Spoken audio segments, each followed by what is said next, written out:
What's up, y'all? Today I'm gonna be doing a timing tensioner swap on my 2012 Hyundai Elantra wagon. It's called the Touring. As you can see, it's a wagon. The reason I'm replacing the timing tensioner is because my belts went out, and they didn't go out, but they were bad, and so I replaced them.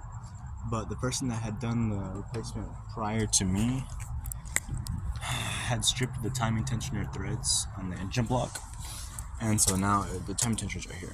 I have to go in here, take out that, there's no tensioner in there. Now put a new tensioner in, and there's two solutions to solving the engine thread problem. Either I get a insert, and it's like a helicoil type insert where you thread the OG bolt in it, because I have to use the OG bolt.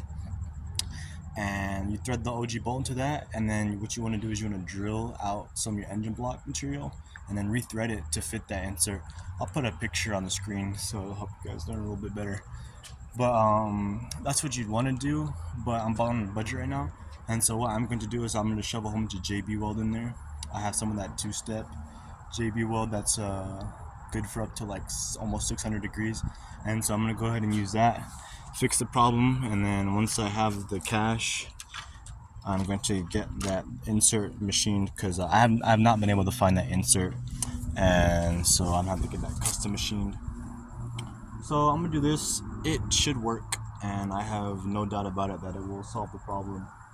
And what I want to do is actually I want to put a Honda engine in this, and so as long as that gets me to that point, we will be chilling. But yeah, I'm recording so I can show you guys the process of how it's done. I took off the wheel because this is where you access your crankshaft pulley, and so I can spin it freely. I'm holding up the engine by the oil pan on the side, right there with an engine jack, because this engine mount right here has to come off, and so the engine would just be pulling down, and so the jack kind of helps distribute the weight a little bit. But without further ado, let's get into it. This is a 2-liter 4-cylinder engine code G4GC. Really solid engine. It works and runs very good when it likes to run, but when it doesn't, obviously it's a problem. But we'll fix that today. You gotta leave the JB weld curing for about 24 hours. I'll probably get a little bit more than that, just to ensure it's all good. Hope you guys are having a great night. It's beautiful today. Consider the time, it's May 31st or June 1st. I'm not too sure, honestly. I don't keep track of time anymore. But a very beautiful day. I'll try to get this done real quick. I love this car to death, and I would like to put the Honda motor in it because it give me a little bit more power, more aftermarket. Also, this car is a 5-speed manual, and it works wonders around the city, but when you get around the freeway speeds, I'm doing like 85 miles per hour at almost 3,000 RPMs, and that's just too high for what that's worth. And so that's why I'm going to go ahead and put a Honda motor in it with 6 gears, hopefully soon, and then make this thing reliable, very reliable. Just jack it up a little bit more.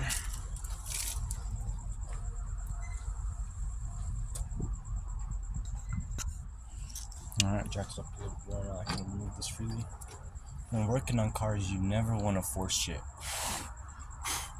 Forcing shit is how you break shit, and we don't want to do that. And so never force shit.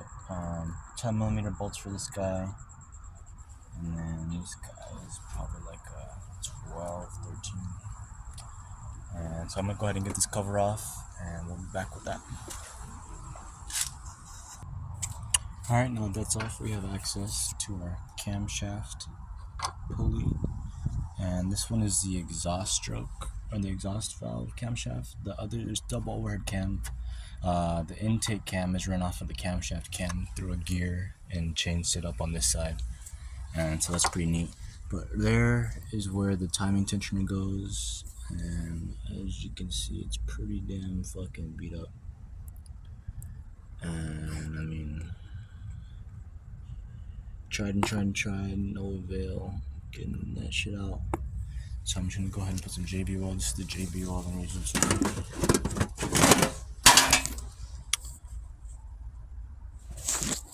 JB Weld, original cold weld. This 2-step formula says it's good for up to 550 degrees. Right there.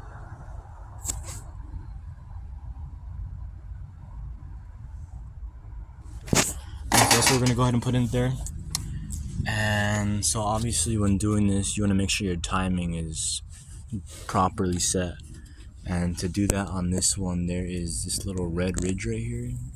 You line that up inside that hole, and when that is there, that means your piston is at top dead center. As long as you have your crankshaft aligned.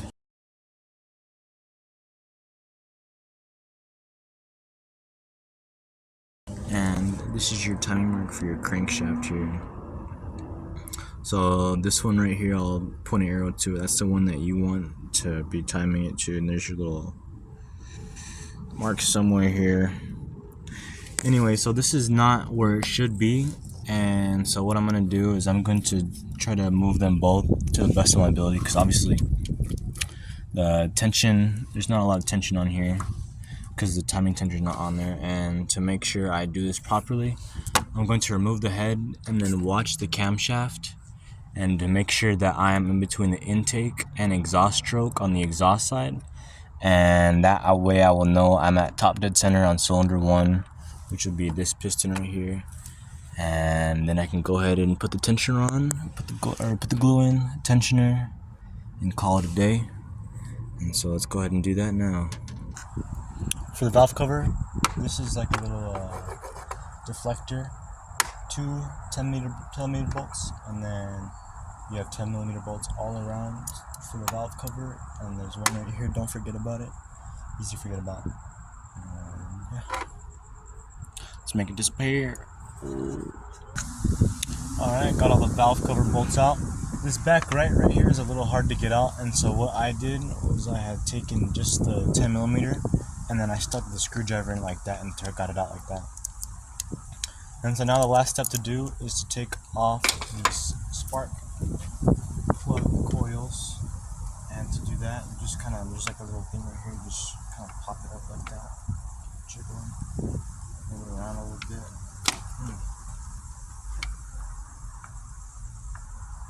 And then make sure that you know the number or the order of these. They are numbered, but you never know, so always just keep track.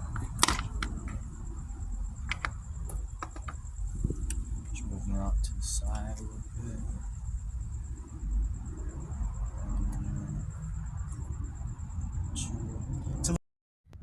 Alright, so I got it at top dead center now, you can tell right there. And the timing mark is on with the T right there. That's a T. And so boom, now we're go ahead and good to put the pulley on. I'm gonna go ahead and cover this up to make sure we don't get any more debris in here. And I'll let you know. Alrighty y'all, we back. Gonna go ahead and place the tensioner on now. It will be going right on there, the lowest point.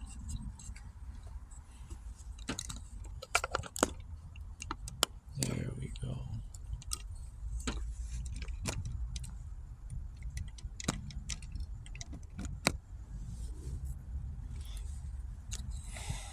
Alrighty. So we're gonna place it right here. Here is the tensioner.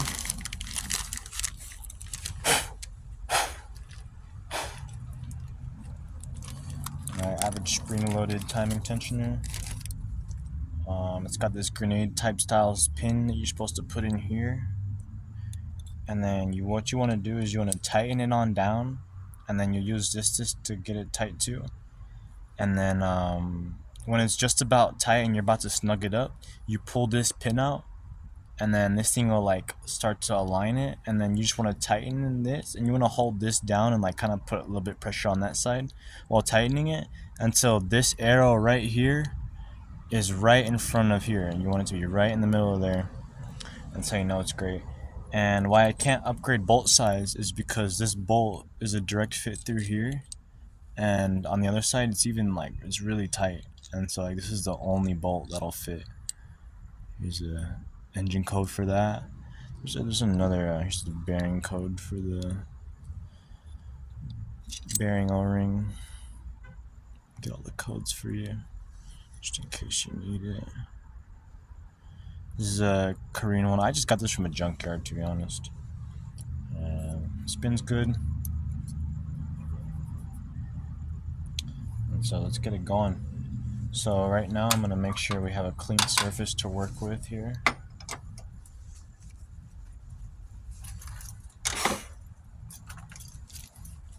It's pretty clean. So I'm gonna go ahead and start packing JB Weld in here, and I'm gonna use this paintbrush to just get it all in there nice and tight. You don't want any air bubbles in there, or else it could get loose on you, and that's the last thing you want, because you don't want this to lose tension, because this is what keeps your engine running great. And if this messes up, your engine can explode, seize, shut down, or all of the above. And so you want to make sure you do this right. So I'm going to use a lot, get it done, and then let it sit for about 24 hours and go from there. I'll come back when I'm about to install it. Alright, so we're going to go ahead and apply equal parts. Under this we have the epoxy steel resin with the steel hardener. I'm going to go ahead and try to keep it equal as possible. It's a pretty small hole, it's not going to need much, but better safe than sorry going overboard. Too much is always better than too little when it comes to most things, especially with engine products and oil and stuff. You definitely don't want to have too little of it. So I'm going to apply a generous amount there.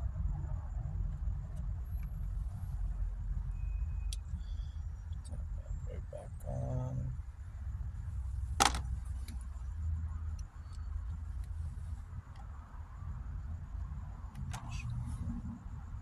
Try to book it first.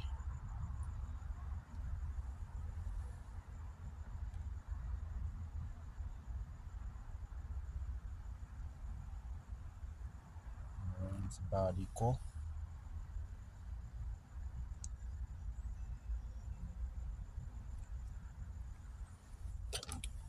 Just gonna mix it all up now.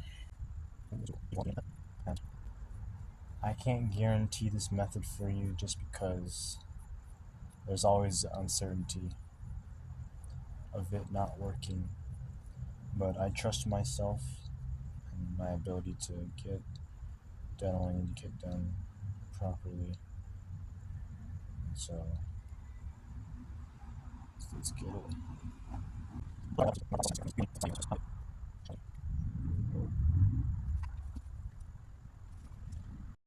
Phone's completely out of storage, y'all. So what you want to do is you want to put